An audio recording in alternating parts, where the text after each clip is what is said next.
But ওই মহিলার মতো আমি যদি মানে কোনো একটা নেতৃত্ব হইতো আমি বলতাম ওদের গুলি না করে ওদের পুরো সঙ্গ কাটা উচিত। ওরা কেন, ওদের কি ঘরে বাপ মা নাই? ওরা কেন সব মেয়েদের ধর্ষণ করবো? কেন ভাই বোরকা পরে হাঁটে তো ওদের কেন এগুলোতে ধর্ষণ করা দরকার? আমি যদি ভাই রাজনীতি বা পলিটিক্স থেকে আসতাম তাহলে এগুলারে ভাই হরতা কেন? আমি সামনে গাছের সাথে ঝুলাই এগুলারে মানে হাফ অফ করে দিতাম। কি বাংলাদেশ পুলিশের মতো পুলিশ হয় তাহলে বাংলাদেশ গভর্নমেন্ট যতগুলো দর্শক আছে ওদেরকে ধরে ধরে ফাঁসি দেয়। যদি ফাঁসি না দিতে পারে পুলিশ লাগবে না, অস্ত্রগুলো আমাদের দেয়, অ্যাটলিস্ট আমরা নিজেরা প্রোটেক্ট রাখি যাতে আমাদের ভয় না থাকে, যে আমাদের মান সম্মান থাকবে না অথচ আমার মরা ভয় থাকবে, এই আশা আমরা রাখি না। আমরা ফাঁসির দাবি চাই, আর যদি ফাঁসি না দিতে পারে এই পুলিশ বাংলাদেশে রাখা দরকার নেই, গভর্নমেন্টও রাখা দরকার নেই। আমাদের ব্যর্থ বাংলাদেশ, ব্যর্থ এত আন্দোলন করার পরও ব্যর্থ পুলিশ, ব্যর্থ গভর্নমেন্টের কারণে আজকে আমরা ছাত্রছাত্রীরা এই দুপুরে আমরা রাস্তায় নেমেছি। দাবি কি সমস্যা কি যদি আমাদেরকে বলতেন? আমাদের দাবি একটাই ভাই, আমরা এখানে শুধু নামি নাই, এই যে রাজশাহীতে যে আমাদের এই রেপিস্টের ঘটনা যে হলো, পুলিশরা এখানে ওদের নিরালায় ছাইড়া দিছে, অথচ যার বউ ধর্ষণ হয়েছে তাকে ধরে পুলিশে নিয়ে গেছে। পুলিশ কি করে ভাই?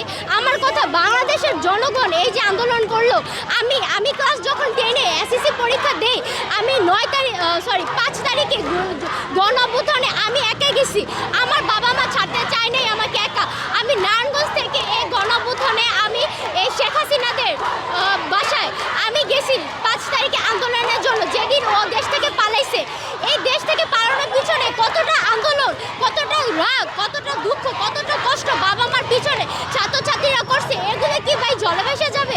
আমি নারায়ণগঞ্জ থেকে ডেলি এখানে পড়তে আসি, কি মানে আমার বাবা মা কি আসে আমাকে ছাড়বে যে আমার মেয়ে এত ভালো একটা প্রতিষ্ঠানে মানে পড়ার পরও আমার মেয়েকে আমি কেন পড়াবো না? কেন তারা আশ্বাস দিতে পারবে না যে আমার মেয়ে ভালো সুস্থ মতো পড়তে যাবে আর সুস্থ মতো বাসায় আসবে?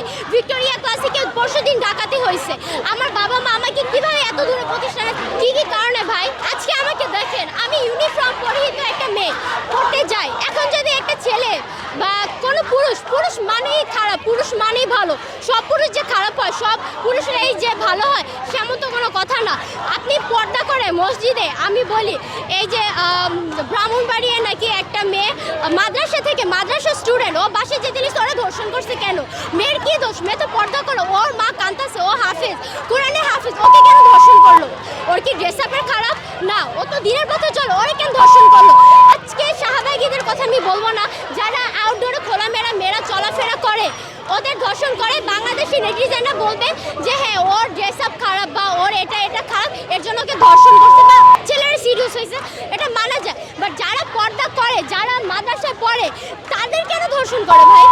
অটোতে যায় গৃহবধূরা, অটো থেকে কেন ধর্ষণ করে? অটো থেকে নামায় ধর্ষণ করে, সিএনজি থেকে নামায় স্বামীদেরকে ফালায় মাইরা তারপর স্ত্রীকে ধর্ষণ করে, ওদের কি দোষ?